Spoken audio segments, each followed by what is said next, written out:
Hey everybody, my name is Willie Lawson of the Saxophone Factory. I understand that the last video I put up for Great is Thy Faithfulness had no audio. I don't know how that happened. I just don't know how that happened. I'm sorry. So we're going to replace it with this one. Um, the cover, the thumbnail for this book is the one that you can order. I'm going to go ahead and put down in the comments in the in the description box where you can order the book from. I want to go over this actually because I have a really good student who is learning this song to play at church. So we're going to go over the particulars. I was going to try to put up the picture of the music, but it seems like I don't have a picture that's a good enough resolution, and I'm sorry for that. So if you have the music, the book, we're going to start at the beginning, and we're at number 5, and we're going to go from number 5 to number 12. I'm going to talk about first. There are 4 measures of rest at the beginning. It is in 3/4, which means that there are 3 beats in a measure, and a quarter note gets 1 count. So we have a total of 12 counts of silence before we play. And at measure 6, we have a dotted quarter and an eighth note rhythm. 1 and 3, 1 and 3.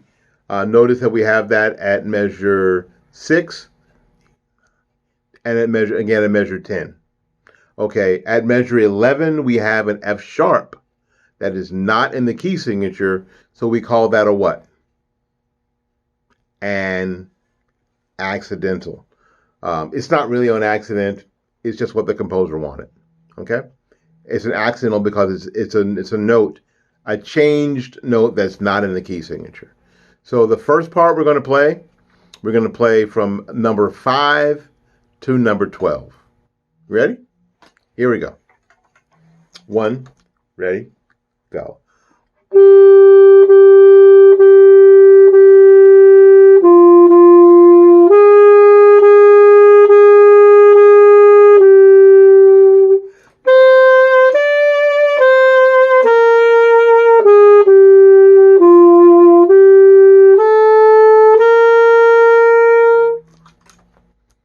Did you hear the F sharp? Do, re, ti, do. It isn't do, but you heard it, right? All right, now we're going to go from number 13. Let me move it here on my screen over here to number 20. The second part, the second measure in 13, measure 14, has the same rhythm. 1 and 3. And then again at measure, what's that? 14, 15, 16, 17, 18, same rhythm. 1 and 3. But this time there's no accidental in this section. So we're going to go from measure 13 to measure 20. You ready? Here we go. 13. Ready, go.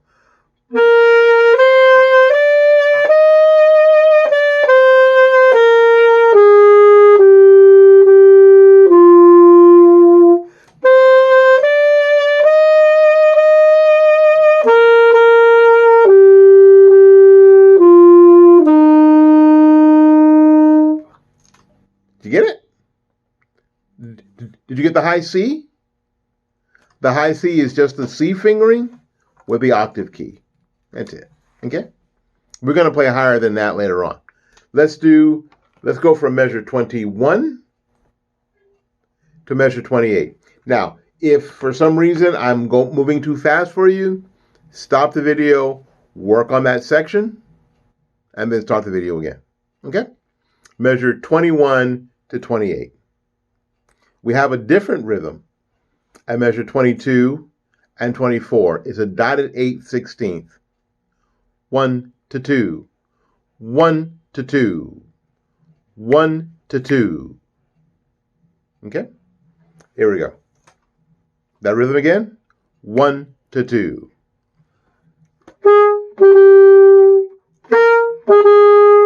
Okay, you hear? Cool. Measure 21 through 28. 1, ready, go.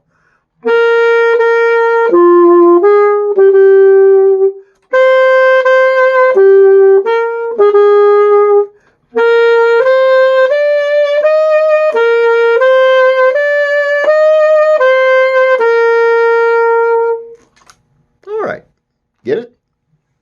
All right, now we're going to go from measure 29.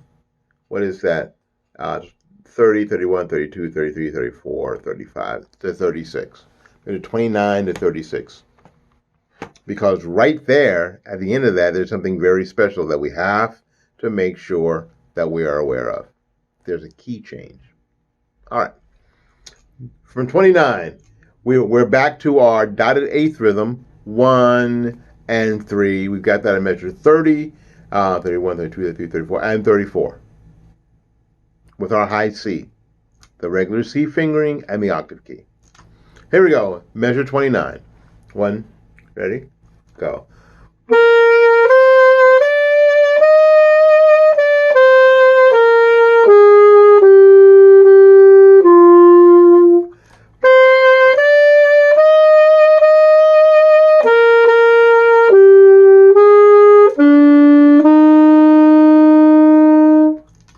Alrighty. Did you get it? Did you get it all? Again, if I'm going too fast for you, then what are you supposed to do? Well, what you're supposed to do is, all you have to do is decide that you're going to stop the video, right? And that you're going to practice the section that you're having trouble with, and then you can rejoin me. I can't keep playing this super slow, or I will make everybody sleepy. I don't want to make anybody sleepy right now. So let me get to the second page of that. And as soon as I get to the second page, give me just 2 shakes here while I... All right.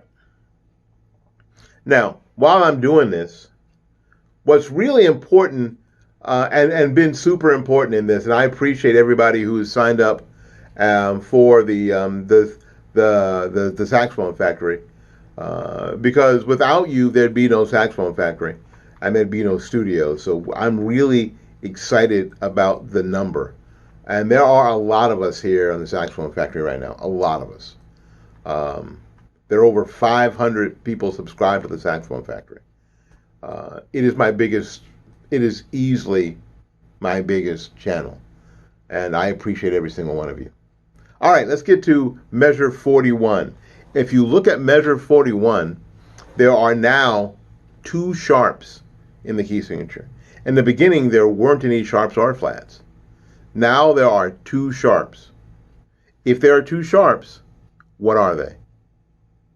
Now, I'm going to put up here somewhere a place where you can go and look at the scale chart, and that will give you the answer.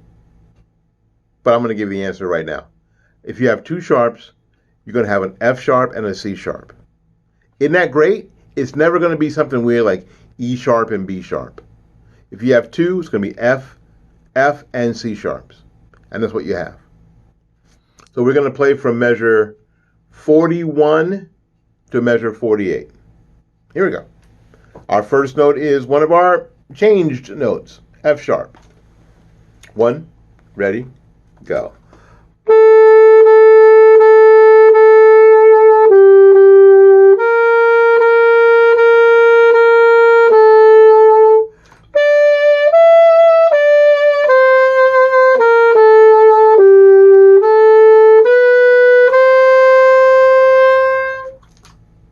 Yeah, and they slipped another accidental in on us, didn't they? So the second to the last measure of that phrase is a G sharp. Do you remember how to finger G sharp? Not a problem. You can finger G, right? 1, 2, 3. And the octave key for high G. That's the thumb key in the back. Making sure that you don't lift your thumb. Just doing that, right? And it's the top of the spatula, this key right there. That's your G sharp. Now for bonus points, write down in the comments what other note that is. The same fingering, it's called another note. Write that down in the comments. All right, now we're going to go from measure 49. Let me scooch this up a little bit to measure 56. Now we have a new note, another note. I told you we were going to be playing higher than C. We've already played the high C sharp, which is just the open with the octave key. That's the high C sharp. We'll play it again. And then the high D. High D is fingered. This is important because on the fingering charts, it can get very, very confusing. There are 3 palm keys. These are called palm keys, P-A-L-M keys, because you're going to play them with your palm. There's one that's very close to you. The one that's closest to you is the D key, and that's the one we need for this fingering. We're just going to use our palm, and we're going to press the octave key on the back, and now we're going to pull this down with our palm. You see how that opened? Not much motion, just that. That's our high D. Try it. Try doing this. And it should sound like this. You try it. Yeah, you might have to firm up your embouchure just a little bit more. Try it again. Yeah, that was better. All right, here we go. So we're going to play from 49 to 56. Here we go. 1, ready, go.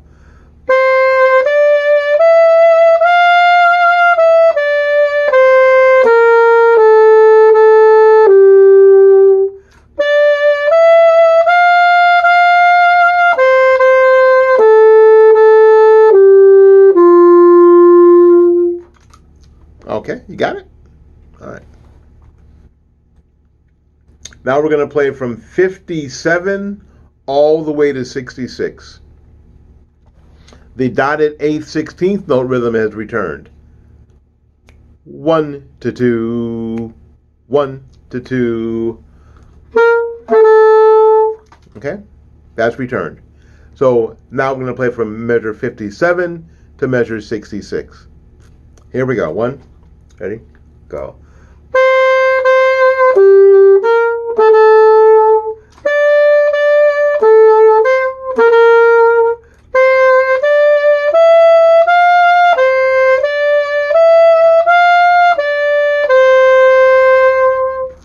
You get it? Awesome. All right, now we're going to move on, and we're almost done. Almost done. Now we're going to play from measure 65 to the end. All right. We still have the high C sharp, which is open with the octave key. We still have the high Ds, which are the octave key, the thumb key in the back here, and the first palm key, P-A-L-M, near you. You're just going to pull your hand down a little bit, just like that. You don't have to push with your finger. Just push your palm down a little bit, and you get your high D out. All right? Here we go, from measure 65 to the end. 1, ready, go.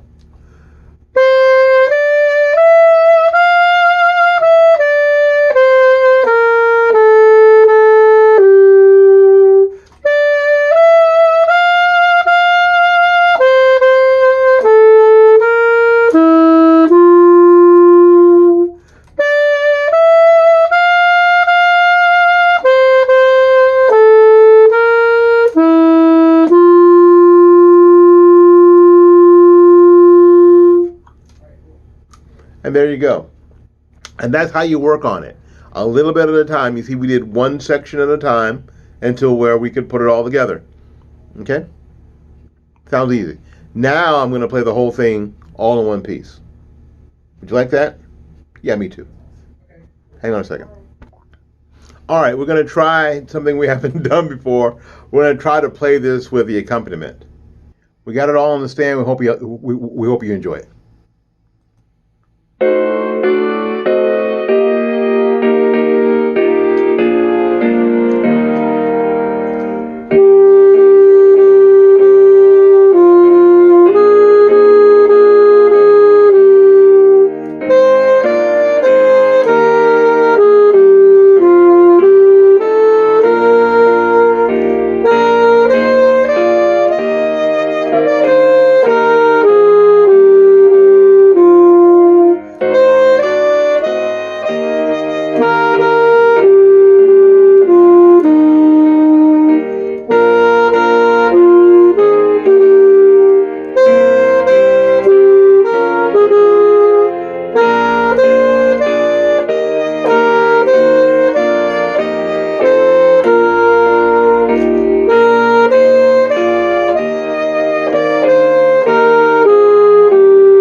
you go.